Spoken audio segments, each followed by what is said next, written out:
BTech, BBA మరియు MBA కోర్సులు 15+ years experience ఫ్యాకల్టీతో పాటు placement guarantee. Kishkinda university, Ballari. పహల్గాంలో 26 మంది అభం శుభం తెలియని భారతీయుల్ని పొట్టబెట్టుకున్నారు ఉగ్రవాదులు. దానికి ప్రతిచర్యగానే వాళ్ళ స్థావరాలు గుర్తించి, ఉగ్రవాదుల స్థావరాలు గుర్తించి 9 ప్లేసెస్లో మనం బాంబుల వర్షం కురిపించి కేవలం ఉగ్రవాదులు మాత్రమే మనం తుదుముట్టించాం. ఉగ్రవాదులతో ఎలాంటి సంబంధం లేదంటున్న పాకిస్తాన్, అప్పుడు ఇప్పుడు ఎప్పుడు మాకు సంబంధమే లేదంటున్న పాకిస్తాన్ ఎంత ఘోరానికి పాల్పడిందో మనం ఇప్పుడు చూద్దాం, ఫిగరేటివ్గా చూద్దాం. చంద్ర శ్రీనివాస్ గారు పొలిటికల్ అనలిస్ట్ మనతో ఉన్నారు. వారు క్లియర్గా మనకి ఎక్స్ప్లెయిన్ చేస్తారు వాళ్ళు చేసిన పనులు ఏంటో అనేది. నమస్తే సార్. అంటే మీరు చూసినట్టుగా క్రాస్ బార్డర్ లో మీరు అన్నట్టు అమాయకులు 26 మందిని పట్టును పెట్టుకున్నారు. మనం చేసింది ఏంటి, వాళ్ళ సైనికులు కానీ తర్వాత వాళ్ళ మామూలు పీపుల్ కానీ ఎక్కడ ఇబ్బంది 9 ప్లేసుల్లో మనం ఉగ్రవాదులు దాదాపు 100 మందిని చెప్పేసాం. దానికి వాళ్ళు చేసింది ఏంటి, వాళ్ళు దానికి ప్రతీకారంగా వాళ్ళు ఏం చేయాలి, ఏదన్నా ఉంటే సైన్యంతో చూసుకోవాలి తప్పితే ఇక్కడ అమాయకులైన ప్రజలకి కుప్వారా, బారాముల్లా, యూపీ, పూంచ్, మెహర్, రాజౌలి సెక్టర్ లో 16 మందిని అన్యాయంగా చంపేశారు. దాంట్లో చిన్న పిల్లలు మీరు చూడండి, 5 సంవత్సరాల పిల్లలు, 3 సంవత్సరాల పిల్లలు, 3 ఉమెన్, 5 చిల్డ్రన్ కూడా ఉన్నారు. అంటే ఇక ఒక సైనికుడు కూడా చనిపోయారంటే ఇక ఎక్కడ న్యాయం అండి? ఇంకెన్నాళ్ళు ఒక చంప కొడితే ఇంకో చంప చూపించాలనుకుంటున్నాం. అది పాకిస్తాన్ యొక్క సంస్కారం. అసలు అయినా వీళ్ళు ఈ దాడి చేపట్టాల్సిన అవసరం ఏంటి సార్? చేసింది ఉగ్రవాదులు, మనం చంపింది ఉగ్రవాదులు 26 మందిని. ఉగ్రవాదులతో సంబంధం లేనప్పుడు నువ్వు ఈ దాడులు చేయకూడదు కదా, ఆర్మీ తరపు నుండి చేయకూడదు కదా. ఇప్పుడు దానికి మనం ఏం చేసాం నెక్స్ట్ చూసుకుంటే కనుక మీరు చెప్పినట్టుగా మనం చేసింది ఆ డిఫెన్స్, వాళ్ళ యొక్క ఎయిర్ ఇది లాహోర్ లో మొత్తం కూడా నిర్వీర్యం చేసాం. మనం చేసింది కూడా అక్కడేంటి, ఆ వ్యవస్థను నిర్వీర్యం చేసాం. కానీ వాళ్ళు చేసింది ఏంటి, మన ప్లేస్ లో భారతదేశంలో ఒకసారి చూడండి, ఇవాళ పొద్దున జరిగిన సంఘటన ఎర్లీ మార్నింగ్ రాత్రి చూసుకుంటే మన ప్లేసుల్లో 15 ప్లేసుల్లో శ్రీనగర్ కావచ్చు, ఆనుపురా కావచ్చు, జమ్మూ కావచ్చు, పఠాన్కోట్ కావచ్చు, పోటీ కావచ్చు, అమృత్సర్, జలంధర్, లూధియానా, ఉత్తరాఖండ్, తర్వాత బటిండా, ఇవన్నీ ప్లేసెస్ ఎక్కడ ఉన్నాయి, జమ్మూ, గుజరాత్, పంజాబ్, జలంధర్ ప్లేస్ లో ఉన్నాయి. ఒక సైనికుడిని అయితే ఆ పాకిస్తాన్ సైనికుడు జైసల్మేర్ లో, రాజస్థాన్ లో మనం పట్టుకున్నాం. 15 ప్లేసుల్లో వాళ్ళు చూడండి, ఎక్కువగా హిందువులు ఉండే చోట, ఎక్కువగా మామూలు మన ప్రజలు ఉండే చోట వాళ్ళు దాడి చేయడానికి ప్రయత్నం చేస్తారు. ఎంతవరకు సమంజసం అండి? ఇక ఎంత దారుణం, ఎంత దుర్మార్గుల్ని ఈ ప్రపంచంలో ఇటువంటి పాకిస్తాన్ లాంటి ఉగ్రవాద ప్రేరేపిత దేశం ఎక్కడ ఉండదు. మనం చేసింది ఏంటి, వాళ్ళ స్థావరాల మీద ఉగ్రవాదులు మాత్రం లేపేయాలి మనం ప్రయత్నం చేస్తే. వాళ్ళు చేసింది అమాయకులైన 16 మందిని బలి తీసుకున్నారు. దానికి మనం ఆ ఎయిర్లైన్స్ వాళ్ళ డిఫెన్స్ వాళ్ళ సిస్టమ్ లాహోర్ లో బ్లాక్ చేసాం. వాళ్ళు మనం 30 డ్రోన్స్ ప్రయోగించారు, అనేక రకాల అధునాతన క్షిపణులు ప్రయోగించారు, మనం పైన లేపేస్తాం. మరి వాళ్ళు చేసిన అమాయకులమైన ప్రజల మీద దాడులు చేయడం ఎంతవరకు సమంజసం?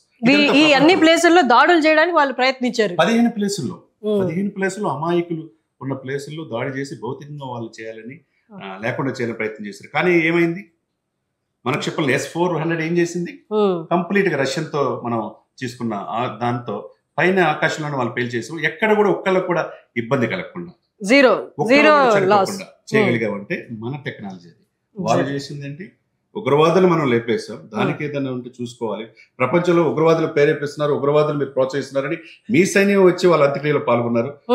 మన భారత విదేశాంగ కార్యదర్శి విక్రమ్ మిస్రీ గారు చూపించారు విత్ ఫోటోస్, విత్ ఎవిడెన్స్. ఐక్యరాజ్య సమితికి చూపించారు, అందరూ కూడా చూశారు. అమెరికా లాంటి దేశం కూడా మన దేశంలో ఉన్న అక్కడ రాయబారులు అక్కడ నుంచి బయటకు వచ్చేసామని చెప్పన్నారు. ప్రపంచం అంతా ఏకాక అయిపోయింది. ప్రపంచం అంతా భారత వైపు చూస్తే వీళ్ళు ఉగ్రవాదులు ఇంకా పెంచి పోషిస్తున్నారు అనేది మనకు అర్థమైపోయింది. కాబట్టి దీన్ని బట్టి మనం అర్థం చేసుకోవచ్చు, భారతదేశాన్ని విచ్ఛిన్నం చేయటమే వాళ్ళ యొక్క.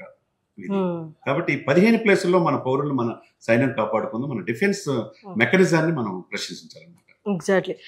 అంటే అమాయకపు ముసుగు వేసుకోవడానికి ప్రయత్నిస్తుంది, కానీ దేశం మొత్తం ముందు ఫుల్ అవుతుంది అనమాట. అమాయకపు ముసుగు ప్రపంచం అందరి ముందు ఫుల్ అవుతుంది అనమాట. ఇప్పుడు వీటిలో కనుక మనం డిఫెన్స్ తోటి మనం వాటిని అదుపులోకి తెచ్చుకొని వాటిని అక్కడికక్కడ స్మాష్ చేయకపోయి ఉంటే ఈ 15 ప్లేసుల్లోని జనాభాను ఊహించండి, అంతమంది జనాభా చనిపోయి ఉంటుంది. విచ్ఛిన్నమైపోయేది మన దేశ ప్రజలు చనిపోయేవాళ్ళు. మనం కాపాడుకోకపోతే, మన సైన్యం మనల్ని కాపాడకపోతే ఎంత దారుణం అండి. ఆర్మీ, నేవీ, ఎయిర్ ఫోర్స్ సమన్వయంగా పనిచేస్తుంది కాబట్టి 15 ప్రాంతాల్లో కొన్ని లక్షల మందిని కాపాడారు మన సైన్యం.